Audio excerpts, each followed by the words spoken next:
Well, we have heard about the groups eligible to get the COVID vaccine right now, but will undocumented immigrants be included in future phases?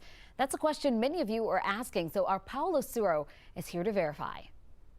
Many of you on social media have asked, will undocumented immigrants in Georgia be able to get the COVID-19 vaccine?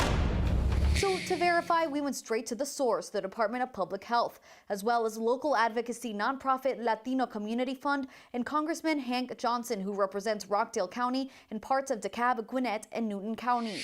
Make sure that we get that vaccine distributed to every nook and cranny of America so that everyone can be vaccinated. We can verify they are able to get the COVID-19 vaccine. In a statement, DPH says vaccinating as many people as possible, regardless of immigration status, is critical to stopping the spread of COVID-19 in Georgia. Overrepresented in frontline occupations, and they are also dying faster of COVID. LCF says there are about 170,000 undocumented immigrants in Georgia, many of them living and working in communities disproportionately affected by the virus. But health experts have said they're among the groups with highest vaccine hesitancy. According to DPH, of the vaccines administered, Hispanic people are on the lower end.